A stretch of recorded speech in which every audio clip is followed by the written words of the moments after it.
ये सब क्या है अर्नव? तूने इस मनहूस काली लड़की के साथ शादी क्यों की? और नहीं तो क्या। अरे तू कहा और ये कहा, ये तूने क्या कर दिया?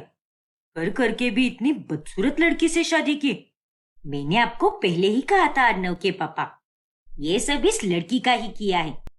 इसी ने मेरे भोले बेटे को अपने झांसे में फंसाया है और ये बेवकूफ फंस भी गया। अब देखो, जिसका डर था वही हुआ। आखिरकार इसने मेरे बेटे से शादी ही कर ली। ओए लड़की, ये सब करते हुए तुझे शर्म नहीं आई क्या? माँ प्लीज। अरे तेल लेने गया तेरा पिलीज बिलीज। मुझे शादी नहीं करनी है बोल बोल कर तूने इसके साथ शादी कर ली। अरे एक बार अपनी माँ के बारे में भी तो सोच लेता ना। लेकिन नहीं, मेरे प्रति तेरे मन में अब पहले जैसी इज्जत कहाँ पर रही? है ना? ऐसी बात नहीं है माँ। ऐसी ही बात है। इसीलिए तूने इस कल्लो से शादी कर ली। वरना तुझे अगर मेरी पड़ी होती तो तू उसी दिन इस लड़की से दूरी बनाता। लेकिन नहीं, तूने वैसा नहीं किया। अरे माँ, आप सच में कुछ ज्यादा ही गलत सोच रही हो। रूबीना का रंग भले ही काला है, लेकिन ये दिल की बहुत अच्छी है। और इसकी यही बात इसे तन और मन दोनों से सुंदर बनाती है। और इसी के कारण मैं इसके प्यार में भी पड़ा। हाँ माँ, हम दोनों एक दूसरे से बहुत प्यार करते हैं। और मैं जानता था कि आप दोनों हमें एक साथ स्वीकारने से इनकार कर दोगे। इसीलिए मैंने आप दोनों से बिना पूछे ही ये फैसला ले लिया। अब आप दोनों को ये फैसला गलत लगेगा, लेकिन मेरा यकीन कीजिए, कुछ दिनों के बाद आप दोनों खुद ही कहोगे कि मैंने जो फैसला लिया है वो बिल्कुल सही है। अरे वो तो तब होगा ना, जब मैं इस रिश्ते को स्वीकारूंगी। मेरी बात कान खोलकर सुन ले। चाहे कुछ भी हो जाए, मैं इस शादी को नहीं मानती। और मैं भी। तूने हमारी भावनाओं के साथ खिलवाड़ किया है अर्नव। ए लड़की, निकल जा यहाँ से। ये तेरा घर नहीं है।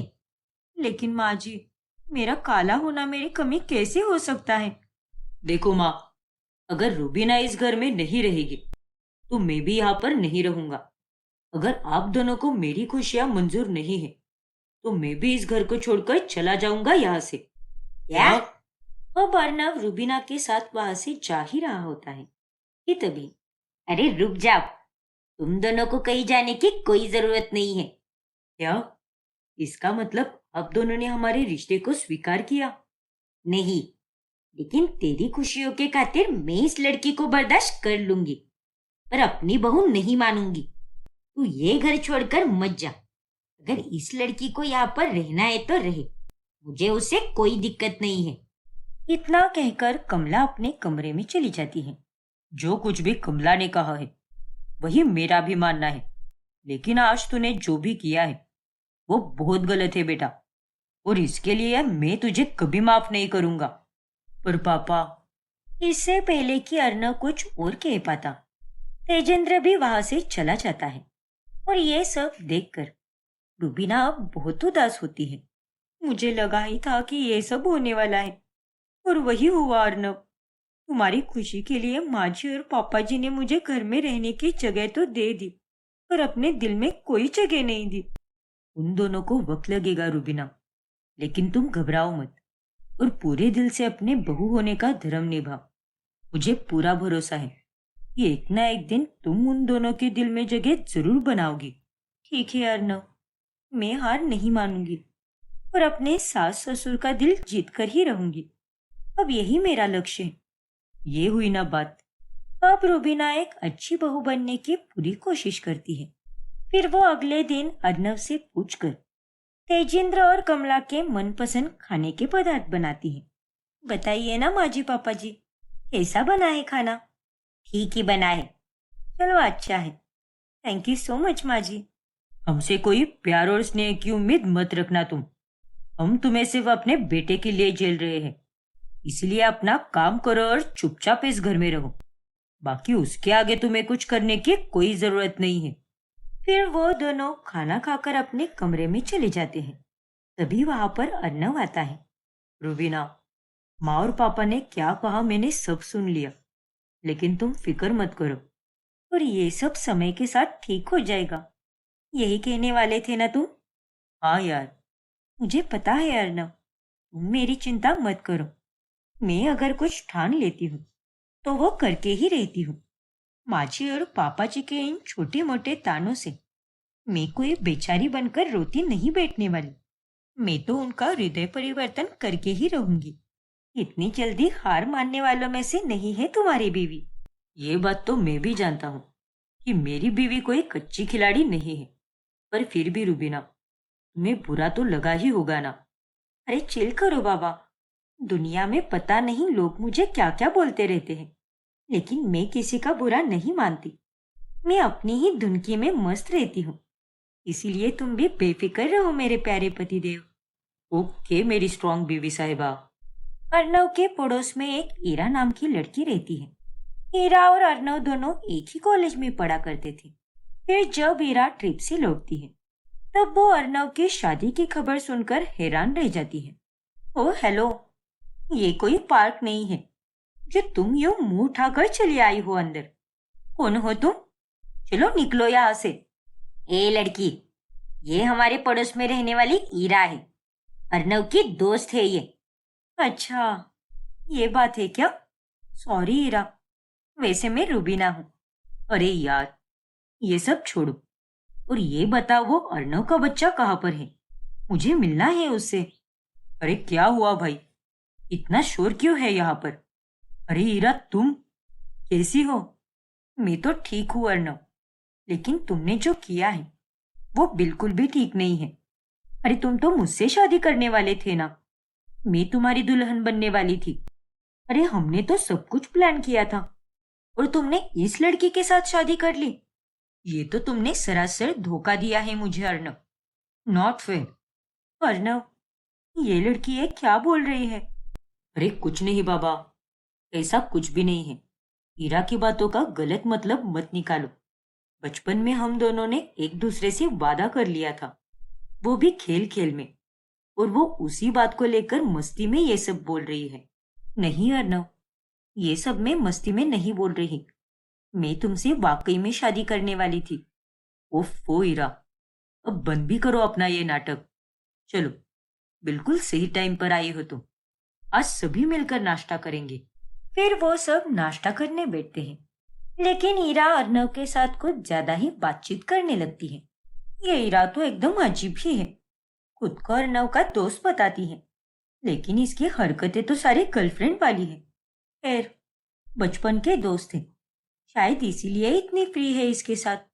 मैं भी ना, शायद कुछ ज्यादा ही सोच रही हूँ।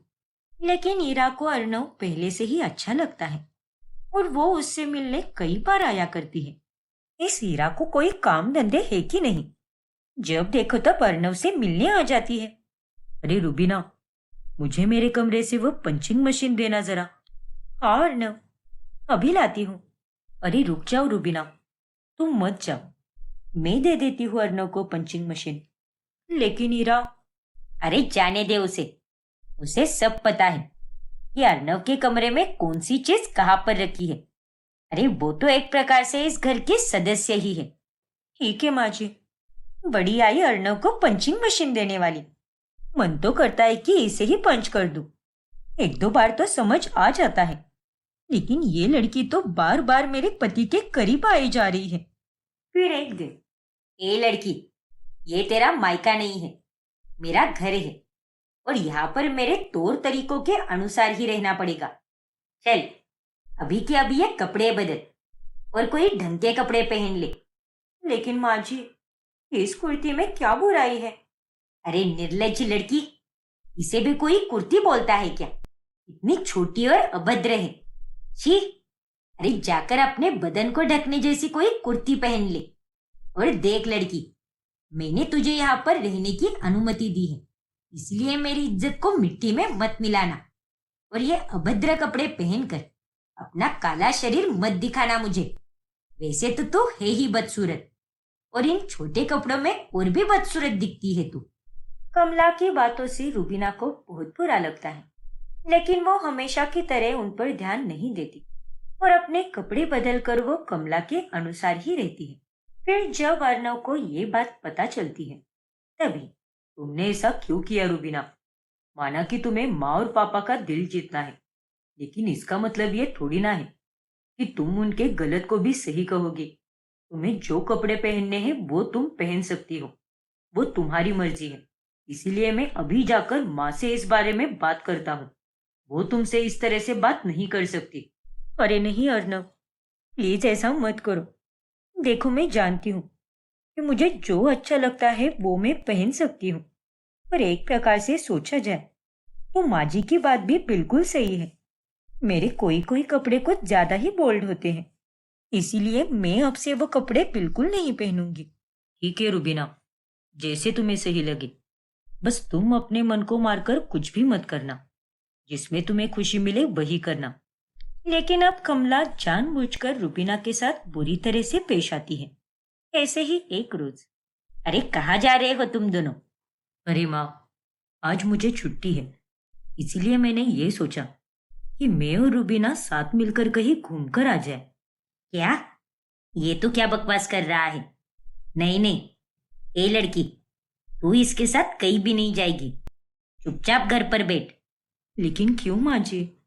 क्योंकि हमारे यहाँ पर बीवी ऐसे पति के साथ घूम फिर नहीं सकती, इसीलिए तू यहीं पर रुकेगी। तुझे अगर कहीं जाना हो तो मेरे साथ चलना, लेकिन अपने पति के साथ तुम कहीं भी नहीं जाओगी। और अर्नव, तुझे जाना है तो तू अकेले ही चला जा। अरे ये आप क्या कह रही हो माँ? हम दोनों पति पत्नी हैं और हम दोनों को एक दूसरे के साथ घूमने का पूरा हक है, इसलिए आप प्लीज मना मत करो। देख अर्नव, तेरी माँ ने और मैंने तेरी हर एक बात मानी है और हमने अब तक कुछ भी नहीं कहा और चुपचाप इस लड़की को तेरे लिए झेल रहे हैं। पर इस घर के भी कोई नियम है, इसीलिए तू अकेले ही चला जा। ये लड़की तेरे साथ कहीं नहीं जाएगी। अब अर्नव कुछ भी नहीं कह पाता और रुबीना भी दुखी होकर ये सारी बातें अपनी माँ को बताती है। रुबीना बेटा, मैंने और तेरे पापा ने तुम दोनों को ये बात पहले ही बताई थी, सावधान किया था, क्योंकि हमें पहले से पता था कि आगे चलकर ये सब तो होने ही वाला है। और अब तुझे ही इन हालातों से लड़ना होगा बेटा, क्योंकि अब तेरे पास और कोई चारा नहीं है। हाँ माँ, लड़ तो रही हूँ मैं, पर कभी कभी थोड़ा उदास हो जाती हूँ और फिर बहुत कमजोर महसूस करती हूँ। मैं चाहे कितनी भी सब क्यों ना बन जाऊं, पर मेरी जिंदगी के हर एक कदम पर मेरा काला रंग मुझे कमजोर बना देता है माँ। रुबीना बेटा, तुझे खुद पर विश्वास है ना, तो तू उसे हारने मत दे। कभी कभी हिम्मत कम हो जाती है, पर तुझे हिम्मत टूटनी नहीं देनी चाहिए। अपना हौसला बुलंद रख और साबित कर दे सबको कि रंग रूप से नहीं, बल्कि दिल और स्वभाव से ही इंसान की असली पहचान होती है। हाँ माँ, आप सही कह रही हो। फिर अगले दिन जब रुबीना बाजार से घर आती है, तभी वो वहां पर हीरा को अपना सारा सामान लिए आए देखकर बहुत ज्यादा हैरान हो जाती है। अरे हीरा, तुम यहाँ पर इतना सारा सामान लेकर क्यों आई हो? यार रुबीना, अब तो मैं यहीं पर रहने वाली हूँ, अपने अर्नव के पास। क्या? अब आगे क्या होगा जानने के लिए हमारा अगला भाग देखना ना भूलें। और अगर आपने हमारा चैनल सब्सक्राइब नहीं किया है तो अभी सब्सक्राइब कीजिए और बेल आइकॉन दबाना ना भूलें। पायल ऑफिस से जा ही रही होती है कि तभी, पायल, तुम्हारा दिमाग खराब हो गया है क्या?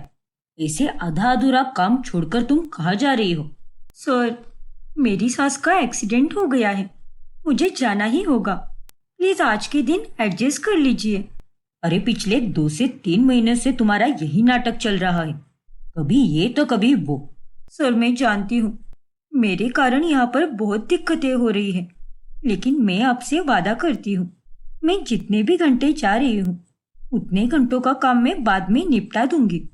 देखो पायल, अपनी निजी और कामकाजी जिंदगी को अलग अलग रखकर संभालना सीखो, वरना मुझे ना चाहते हुए भी तुम्हें नौकरी से निकालना पड़ेगा। ठीक है सर, मैं समझ गई। पायल फौरन हॉस्पिटल जाने के लिए निकल जाती है। तभी रास्ते में उसे उर्मिला मिलती है और तब पायल उसे खूब सुनाती है। अरे दीदी, आप यहाँ पर? उर्मिला, अरे तू इतनी बेअक्ल कैसे हो सकती है? तुझे मैंने माँ जी की देखभाल करने के लिए काम पर लगाया था और तो उन्हें ही छोड़कर चली गई। अब उनका एक्सीडेंट हो गया है। क्या? हाँ उर्मिला, ये सब तेरे कारण ही हुआ है। अगर तू आज उनके साथ रहती तो ऐसा बिल्कुल भी नहीं होता। देवा रे देवा, लेकिन दीदी, मेरा काम आज 1 घंटे पहले ही खत्म हुआ था, इसीलिए मैं आज जल्दी निकल गई काम से। और मैंने आंटी जी को पूछा भी था कि मैं जा सकती हूँ क्या, तो उन्होंने मेरे को हाँ बोला था, इसीलिए मैं चली गई। अरे लेकिन तूने उन्हें पूछा ही क्यों? तुम्हें मैंने पहले ही कहा था ना कि माँ जी को 1 मिनट के लिए भी कभी अकेला मत छोड़ना। जरूर तुम्हारे जाने के बाद ही माँ जी घर से बाहर निकली होंगी और उनके भूलने की बीमारी के कारण वो रास्ता भूलकर कहीं खो गई होंगी और इसी बीच उनका एक्सीडेंट हुआ होगा। बाप रे, मेरे को माफ कर दो दीदी, लेकिन मेरे को सच में पता नहीं था कि ऐसा कुछ होगा। मैं भी चली गई आपके साथ हॉस्पिटल में। कहीं भी आने की कोई जरूरत नहीं है तुम्हें। अभी दफा हो जाओ मेरी नजरों के सामने से। अगर माँ जी को कुछ कम ज्यादा हुआ तो मैं तुम्हें कहीं का नहीं छोड़ूंगी, बस इतना याद रखना। अरे लेकिन दीदी, हे गणपति बप्पा, आंटी जी को कुछ भी मत होने देना, उनकी तबीयत ठीक करना और ये दीदी का तपा हुआ दिमाग भी शांत कर देना। आज तो वो जाम भड़की हुई है। फिर हॉस्पिटल में पहुंचने के बाद, क्या हुआ डॉक्टर? माँ जी ठीक तो हो जाएगी ना? बताइए ना, मुझे बहुत डर लग रहा है। घबराइए मत मैडम, पेशेंट का माइनर एक्सीडेंट हुआ है, इसीलिए कम चोट आई है। लेकिन अगर ये मेजर एक्सीडेंट का केस होता तो इनकी जान जोखिम में भी जा सकती थी। लेकिन भगवान का शुक्र है कि आपकी सास के साथ ऐसा कुछ भी नहीं हुआ है। उन्हें 2 से 3 दिन तक हॉस्पिटल में ही रखना होगा, उसके बाद ही उन्हें डिस्चार्ज मिलेगा। ठीक है डॉक्टर, भगवान का लाख लाख शुक्र है कि माँ जी को कोई चोट नहीं आई। पायल की जान में जान आती है। लेकिन अगले दिन जब उर्मिला फिर से काम पर आती है, तभी पायल उसे धक्के मारकर दरवाजे के बाहर निकालती है। ये आप क्या कर रहे हो दीदी? मेरे को ऐसे घर के बाहर काहे को निकाल रहे हो? क्योंकि अब तुम्हें यहाँ पर काम करने की कोई जरूरत नहीं है। बस बहुत हो गया तुम्हारा नाटक। मैंने और मेरे परिवार ने बहुत सहन कर लिया तुम्हें, लेकिन अब नहीं। क्या? अरे आज तक तुमने जितनी भी गलतियां की है मैंने सब माफ किया है, लेकिन इस बार जो तुमने गलती की है उसके लिए मैं तुम्हें कभी माफ नहीं करूंगी। तुम्हें घर पर रहना बहुत पसंद है ना, तो जाओ वहीं पे रहो। अब से तुम्हें यहाँ पर काम करने की कोई जरूरत नहीं है। जहां जाना है वहां जाओ, मौज मस्ती करो। लेकिन दीदी, लेकिन कुछ नहीं।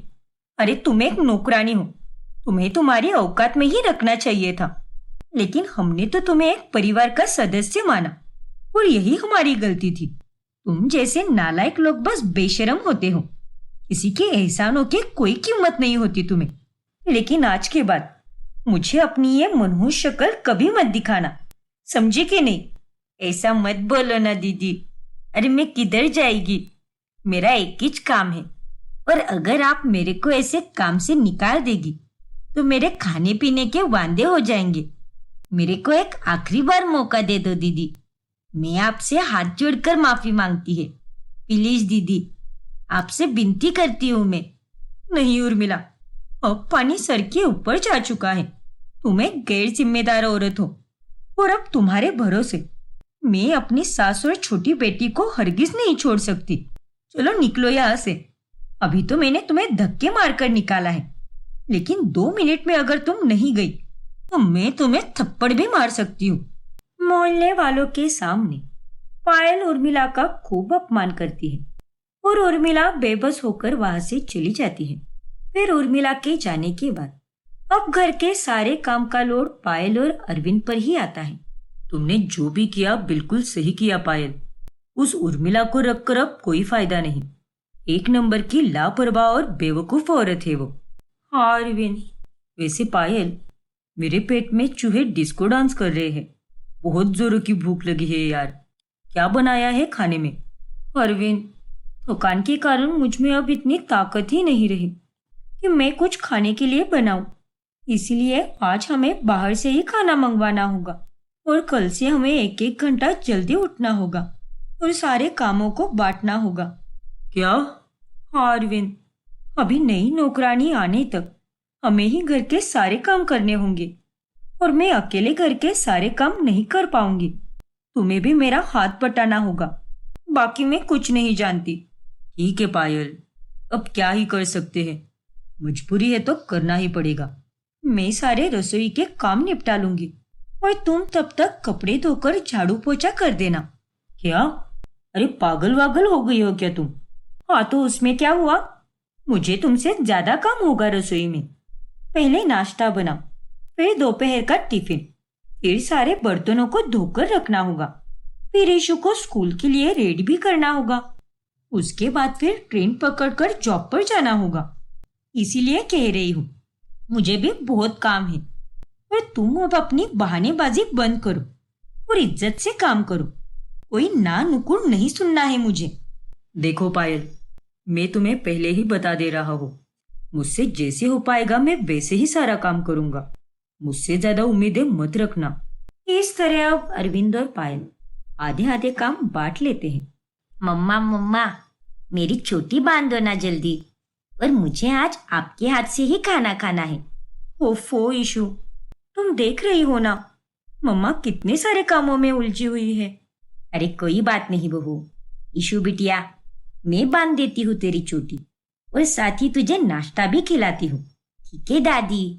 माफ करना माँ जी, लेकिन अब जब तक नई नौकरानी नहीं मिल जाती तब तक हमें ही मिल बांट कर सारे काम करने होंगे। इसीलिए अगर आप सूखे हुए कपड़ों को घड़ी करके अलमारी में रख देती तो बहुत अच्छा होता, और साथ ही शाम में मैं ऑफिस से लौट कर आऊं उससे पहले सारी सब्जियां भी काट कर रख देना, क्योंकि घर आने के बाद उतना ही मेरा काम भी बच जाएगा। ठीक है बहू, मैं कर दूंगी, और तुझे माफी मांगने की कोई जरूरत नहीं है। घर का काम करना मेरा भी तो फर्ज है। शुक्रिया माँ जी, मुझे इतना समझ कर लेने के लिए। अरे बहू, ये तो कैसी बातें कर रही है। चल जाकर अपने बाकी के काम संभाल ले। आज अगर तू ऑफिस लेट पहुंची तो शाम में घर वापस आने में भी लेट हो जाएगा तुझे, और शाम में तो तुझे ट्रेन जल्दी मिलती भी नहीं है। हाँ माँ जी, वो भी है, मुसीबतें तो खत्म होने का नाम ही नहीं लेती, एक के बाद एक बस हाजिर हो जाती है। अब क्या करे बहू, यही तो जीवन होता है। अब पायल और बाकी के घर वाले नौकरानी की तलाश करना शुरू करते हैं।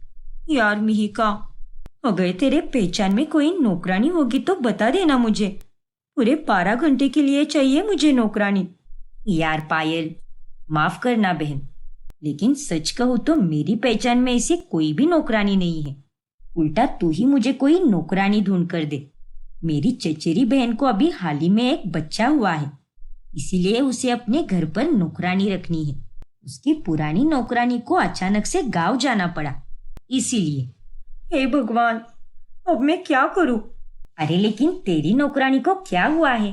तेरे घर पर तो पूरे दिन की नौकरानी आती थी ना? आती थी यार, लेकिन अभी नहीं आती। मैंने ही उसे काम से निकाल दिया है। क्या बात कर रही है? लेकिन तूने उसे काम से क्यों निकाला? फिर पायल मिहिका को सब कुछ बताती है। हे भगवान, ये आजकल की नौकरानियां ऐसी ही होती है, इसीलिए इन्हें ज्यादा सर पर चढ़ाना ही नहीं चाहिए। आखिर में ये अपनी औकात दिखा ही देती है। ऐसी बात नहीं है यार, मेरी नौकरानी अच्छी थी, लेकिन इस बार उसने कुछ ज्यादा ही कर दिया, इसीलिए मुझे उसे निकालना पड़ा। फिर एक दिन पायल और अरविंद अखबार में इश्तिहार देखकर एक नौकरानी को घर पे बुलाते हैं, लेकिन उसके साथ भी उनकी बातचीत पक्की नहीं हो पाती। क्या? अरे तुम कितने पैसे मांग रही हो? ऊपर से तुम्हारा काम भी कम है। अरे खाना 2 बार ही बनेगा से तुम्हारा क्या मतलब है? चाय पानी वगैरह कौन बनाएगा?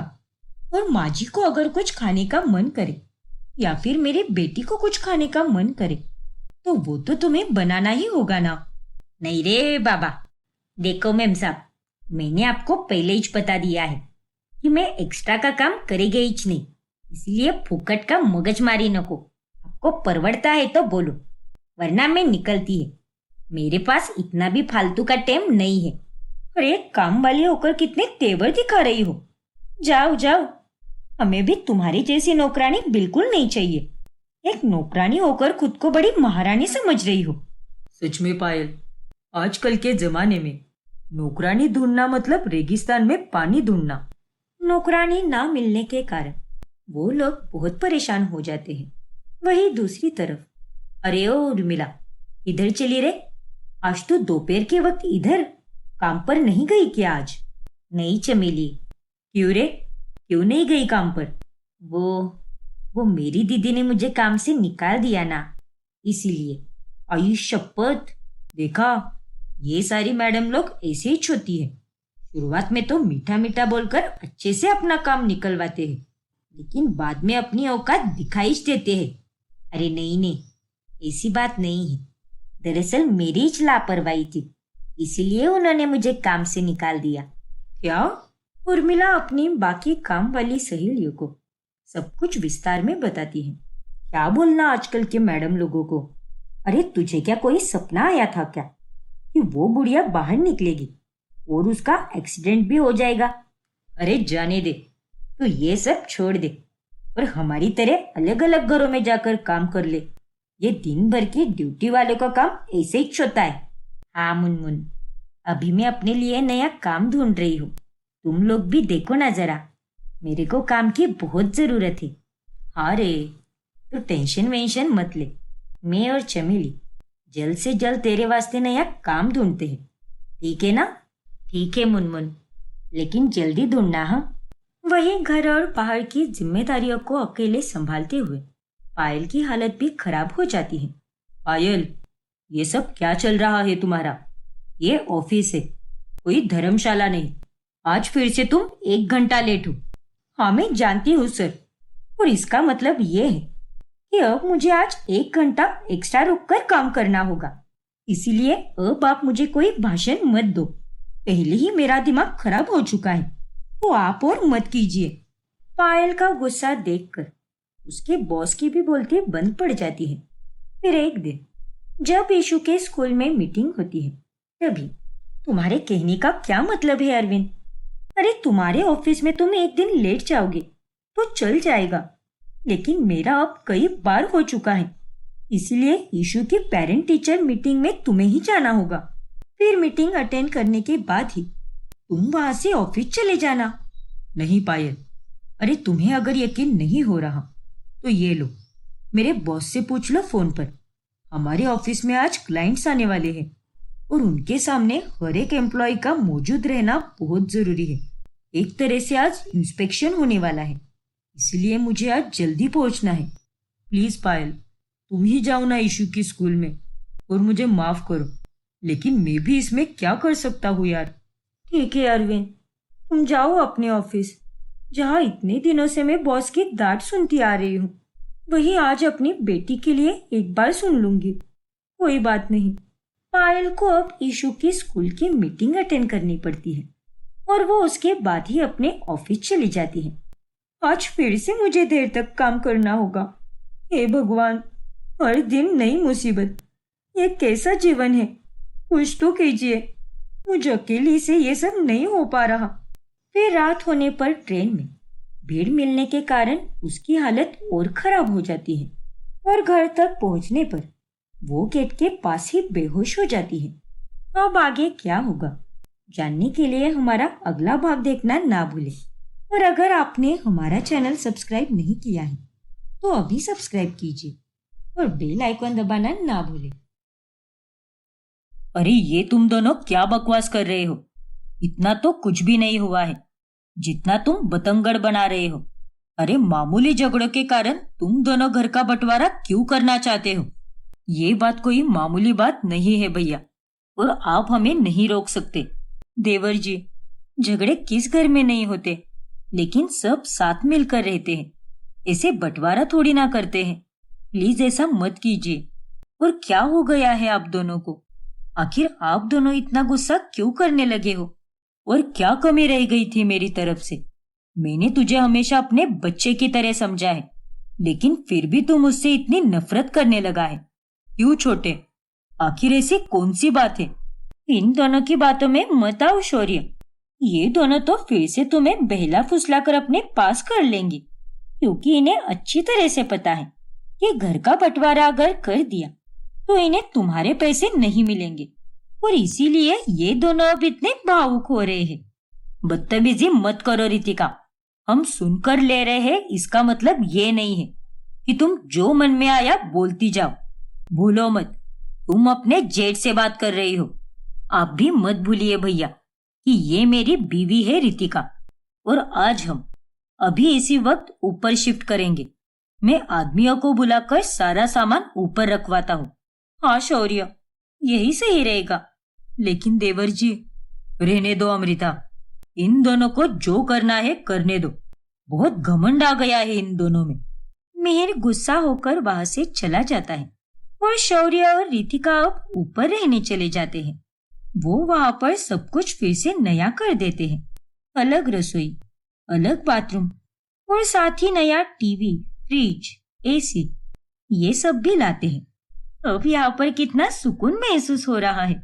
और शौर्य, मैंने तो एक काम वाली भी ढूंढ ली है। वो कल से आएगी काम पर और घर का सारा काम करेगी। ठीक है रितिका, सही किया तुमने। जहाँ बंटवारे के कारण अमृता दुखी होती है, वही रितिका की खुशी का कोई ठिकाना नहीं होता। अरे हाँ चंचल, मुझे तो बहुत मजा आ रहा है।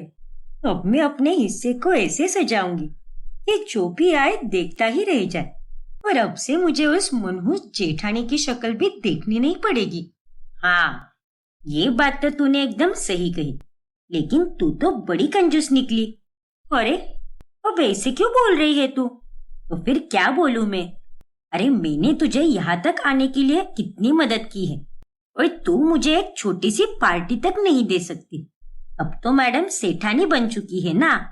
अरे क्यों नहीं चंचल, जरूर दूंगी।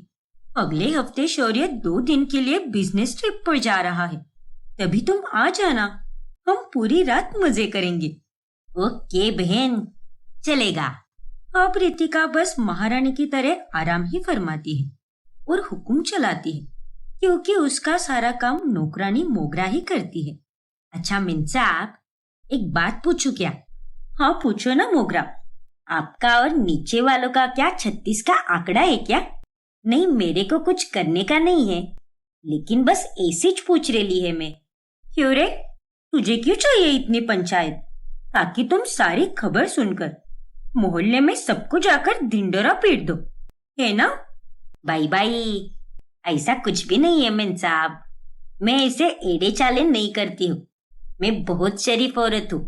अरे मैं अच्छी तरह से जानती हूँ कि तू कितनी शरीफ है। अब जा, चुपचाप जाकर अपना काम कर। बड़ी आई पंचायत करने। फिर अगली सुबह मोगरा पोछा मारकर सारा गंदा पानी बालकनी के बाहर फेंक देती है, और वो पानी नीचे सुखाए हुए अमृता और मिहिर के कपड़ों पर गिर जाता है। आईचा गावत, ये मैंने क्या कर दिया रे? उन गंदे कपड़ों को देखकर अमृता बहुत गुस्सा हो जाती है। रितिका, ये तुम्हारी नौकरानी ने क्या कर दिया? अरे कोई तमीज नाम की चीज है कि नहीं तुम लोगों में? इतनी मेहनत से मैंने ये कपड़े धोए थे, लेकिन अब सारे कपड़े खराब हो गए। मोगरा, अरे ये तूने क्या कर दिया? मेरे को माफ कर दियो मैम साहब। आओ, गलती से हो गया वो। अरे ऐसे कैसे गलती से हो गया? गंदा पानी बाथरूम में फेंका जाता है, ना कि बालकनी के बाहर। अरे वो नहीं है ना, इसीलिए उसे इतना कुछ पता नहीं है। लेकिन उसे मैं समझा दूंगी। लेकिन अब आप शुरू मत हो जाइए। अच्छा है, कुछ बोले भी नहीं इंसान, बस चुपचाप तुम्हारा ड्रामा देखते रहे। कान खोलकर सुन लो रितिका, अभी तक तो मैं चुप थी, क्योंकि मैं मानती थी कि तुम अपनी हरकतों से एक ना एक दिन बाज आ ही जाओगी। लेकिन अब मैं अच्छी तरह से जान गई हूँ कि तुम्हारा मन कितना मैला है, इसीलिए अब से मैं तुम्हारे कोई नखरे सहन नहीं करूंगी। हाँ, तो मैं भी आपके फालतू के भाषण नहीं सुनूंगी। एक बार कह दिया है मैंने कि आइंदा से ऐसा कुछ भी नहीं होगा। अब ये तो वक्त ही बताएगा। इतना कहकर अमृता वहां से चली जाती है। नालायक कहेगी, अरे सुबह सुबह मुझे तुम्हारे कारण ही मेरी जेठानी की यह सड़ी हुई शक्ल देखनी पड़ी। माफी चाहती हूँ मेम साहब। देख मोगरा, दिमाग खुला रख कर काम करो, पागलों की तरह नहीं, वरना मैं तुम्हें काम से निकाल दूंगी, बेवकूफ कहीं की। फिर अमृता ये सारी बातें मिहिर को बताती है। अरे तो फिर तुम क्यों चुप रही? तुम्हें तो उसी की नौकरानी से हमारे सारे कपड़े धुलवाने चाहिए थे। इस बार तो मैंने उसे जाने दिया, लेकिन अगली बार नहीं, अब जाने दीजिए। फिर जब शौर्य बिजनेस ट्रिप पर चला जाता है, तब रितिका अपनी सहेली चंचल को बुलाकर जोरों शोरों से गाने बजाकर पार्टी करती है, जिससे नीचे सो रहे मिहिर और अमृता की नींद टूट जाती है। अरे ये औरत क्या पागल वागल हो गई है क्या? रात के 2 बज रहे हैं और ये औरत स्पीकर लगाकर गाने बजा रही है। सच में ये रितिका कभी नहीं सुधरेगी। फिर वो दोनों गुस्सा होकर ऊपर चले जाते हैं और मिहिर स्पीकर बंद कर देता है। तभी, भैया आपने स्पीकर बंद क्यों किया? और हमारी पार्टी खराब करने के लिए आप दोनों यहाँ पर क्यों आए हो? देखो रितिका, ये कोई क्लब या पार्टी का अड्डा नहीं है। ये एक घर है जिसके नीचे के हिस्से में 2 लोग रहते हैं। अरे तुम्हें शर्म नहीं आती क्या? रात के 2 बज चुके हैं और तुम ये सब कर रही हो। अरे तुम्हें क्या है, खुद तो दिन भर आराम ही करती हो, लेकिन हम दिन भर काम करके थक जाते हैं, इसीलिए हमें रात में सोना पड़ता है। भाभी, अगर इतना ही है ना, तो आप भी कोई नौकरानी रख लो। मुझे ताने क्यों दे रही हो? क्यों, हैसियत नहीं है क्या नौकरानी रखने की? हाँ? अपनी हद में रहकर बात करो रितिका। अरे आज तक हम तुम्हारी नौटंकी और बदतमीजी सब कुछ सहन करते आए हैं, लेकिन अब से नहीं करेंगे, बता दे रहा हूं। इसीलिए चुपचाप ये फालतूगिरी बंद करो और हमें सोने दो। अरे भैया, आप चाहो तो अपने कमरे के चारों तरफ से साउंड प्रूफ कांच लगवा लो या फिर कान में रुई डाल लो, क्योंकि हम तो पार्टी बंद करने से रहे, गाने तो ऐसे ही बजेंगे। इतना कहकर रितिका फिर से स्पीकर ऑन कर देती है और वो दोनों नाचने लगती है। रितिका, रितिका, रितिका उनकी कोई आवाज नहीं सुनती और उन्हें वहां से जाना ही पड़ता है। फिर 2 दिन बाद जब शौर्य घर वापस आता है, तभी मिहिर उसे सारी बातें बताता है। अपनी बीवी को समझा कर रख दे छोटे, ये कुछ ज्यादा ही बोलने लगी है, और इसे कह दे कि हमसे सलीके से पेश आए। हम इसके जेठ और जेठानी हैं, और जेठ जेठानी सास और ससुर के समान होते हैं। कैसे जेठ जेठानी? मतलब ये है कि आपका और हमारा रिश्ता उसी दिन टूट गया था जिस दिन इस घर का बंटवारा हुआ था। अब आप दोनों हमारे कोई नहीं लगते। हाँ, ये बात सच है कि मैं आपको और आपकी पत्नी को भैया और भाभी बोलकर पुकारता हूँ, लेकिन वो पड़ोस वाले भैया भाभी के तौर पर पुकारता हूँ, और अब हमारा कोई नाता नहीं रहा। देवर जी, आपको हो क्या गया है? अरे सब कुछ तो ठीक था, लेकिन पिछले 1.5 महीने से आपका रवैया कितना बदल गया है। भाभी, अब आप इतने भी भोली मत बनिए। और हाँ, मेरी बीवी चाहे ऊपर कुछ भी करे, वो उसका घर है और वो वहां की मालकिन है। इसीलिए आप दोनों को अगर कोई परेशानी हो रही है तो वो आपकी दिक्कत है, हमारी नहीं। चलो शौर्य, हमें शहर के सबसे बड़े मॉल में शॉपिंग करने जाना है।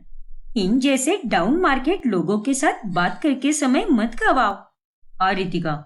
फिर शौर्य और रितिका वहां से चले जाते हैं और उन दोनों की बातों को सुनकर मिहिर और अमृता को बहुत धक्का लगता है। मुझे तो यकीन ही नहीं हो पा रहा कि ये मेरा ही भाई है, मेरा छोटे, जिसे मैंने इतना प्यार दिया। सच में मेरा दिल तो टूट ही चुका है। बस कितने बुरे हो गए हैं ये दोनों, इनमें तो कोई इंसानियत ही नहीं बची। वही दूसरी तरफ रितिका शौर्य का बहुत सारा खर्चा करवाती है। ये वाली ज्वेलरी कितनी सुंदर है ना शौर्य, ये मैं ले लेती हूँ। लेकिन रितिका, तुमने 4 बैग भरकर शॉपिंग की है, अब तुम्हें ये ज्वेलरी भी लेनी है क्या? अरे पैसे आए हैं, इसका मतलब ये थोड़ी ना है कि तुम बस उसे उड़ाती ही जाओ। अरे तो फिर बचा बचा कर कौन सा ताजमहल बांधने वाले हो मेरे लिए? और वैसे भी मैं थोड़ी ना कोई डायमंड की ज्वेलरी मांग रही हूँ, मैं तो बस ये गोल्ड की ज्वेलरी मांग रही हूँ ना। हाँ तो ये भी बहुत महंगी है रितिका। हाँ तो होने दो ना, मैं तो इसे लेकर ही रहूंगी और तुम अपना मुंह बंद रखो। पैसे आने के बाद भी मैं गरीबों की तरह क्यों रहूं? रितिका की बातें सुनकर शौर्य अपना सर पकड़ लेता है। फिर महीना खत्म होने पर जब घर का लाइट बिल आता है तभी, ये लीजिए भैया, ये लाइट बिल के पैसे, आधा आप भरेंगे और आधा मैं भरूंगा। रहने दे छोटे, मैं भर दूंगा। अब हर चीज का आधा आधा बंटवारा करेगा क्या तू? हाँ करूंगा मैं, क्योंकि मुझे आप पर बोझ नहीं बनना है। रख लीजिए ये पैसे, और आपने मेरे लिए जो कुछ भी किया है ना, उस सब की भरपाई कर दूंगा मैं धीरे धीरे। छोटे, अरे तेरे मन में मेरे लिए इतनी खटास क्यों आ गई है? अरे ऐसा भी क्या गुनाह कर दिया मैंने? मैंने कहा ना आपको कि मुझे बार बार छोटे कहकर पुकारना बंद कीजिए। मेरा नाम शौर्य है।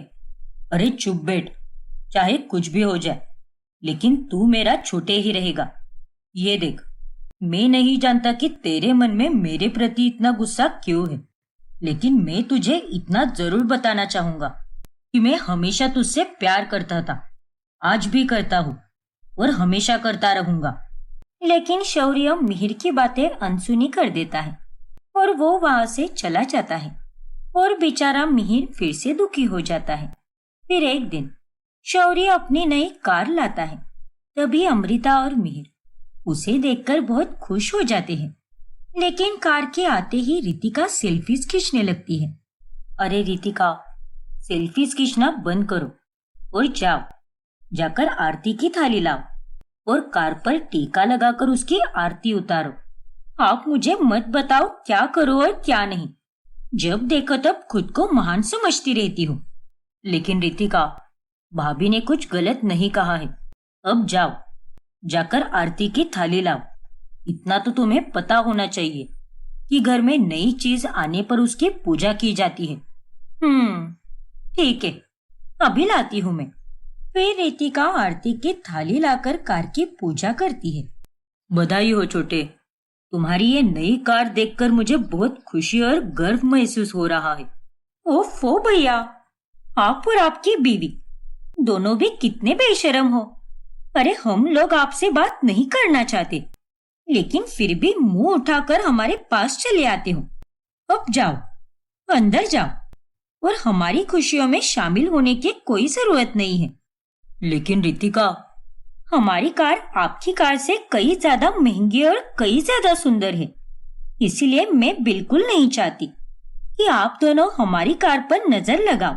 देख ले छोटे, फिर से ये मेरे साथ बदतमीजी कर रही है। सही तो कह रही है ये भैया, क्योंकि मैं भी नहीं चाहता कि आप मेरी खुशियों में शामिल हो। क्या? ये सुनकर मिहिर को बहुत बुरा लगता है और वो अमृता को लेकर अंदर चला जाता है, जिसके बाद रितिका और शौर्य दोनों लॉन्ग ड्राइव पर चले जाते हैं। फिर एक दिन जब रितिका सीढ़ियों से नीचे उतर रही होती है, तभी अचानक से उसका पैर फिसल जाता है और वो नीचे गिर जाती है। नहीं! अरे बाप रे! रितिका, अब आगे क्या होगा जानने के लिए हमारा अगला भाग देखना ना भूलें। और अगर आपने हमारा चैनल सब्सक्राइब नहीं किया है तो अभी सब्सक्राइब कीजिए और बेल आइकॉन दबाना ना भूलें।